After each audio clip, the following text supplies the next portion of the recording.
Mga kapuso, nagpatupad ng modular distance learning ang Schools Division Office ng Dagupan City para sa naitalang mataas na heat index simula pa kahapon. Ilang bayan din ang nagpatupad ng suspensyon ng face-to-face classes sa mga paaralan. Yan ang tinutukan live ni Joan Punsoy.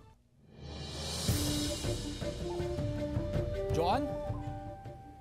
Chris, magtatagal nga hanggang sa Biyernes itong suspensyon ng face-to-face classes at implementasyon ng modular learning system sa mga pampublikong paaralan sa elementarya at sekundarya sa lungsod ng Dagupan. Diskresyon na rin umano ng pamunuan ng private schools kung gagaya sila sa sistema nga dahil nga sa init ng panahon.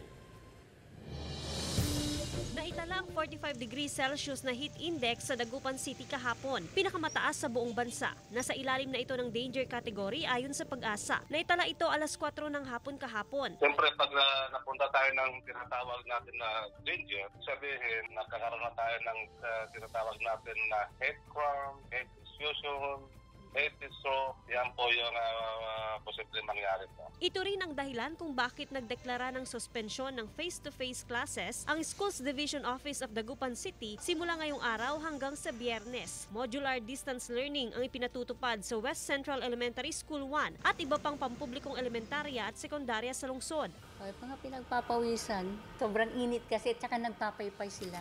Maraming nahihilo during that time at lalo na yung exposure ng building namin na isa dito talagang direct siya sa sunlight pagdating na ng mga 2-3 o'clock. Talagang napakainit.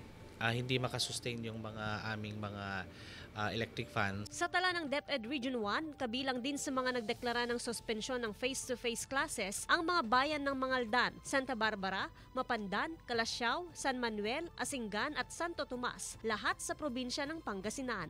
Itong class suspension ay naisagawa in a way na hindi rin po maparalyze yung pag-aaral po ng mga bata. So ang ginawa po ng mga school sa division offices po natin ay nag-shift po sila sa alternative delivery mode of learning.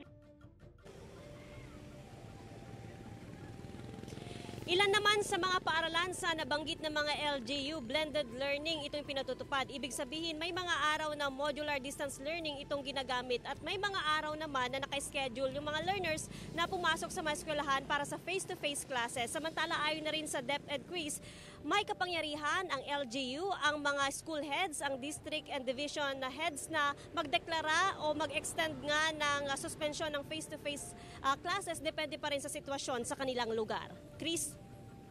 Maraming salamat, Joan Punsoy.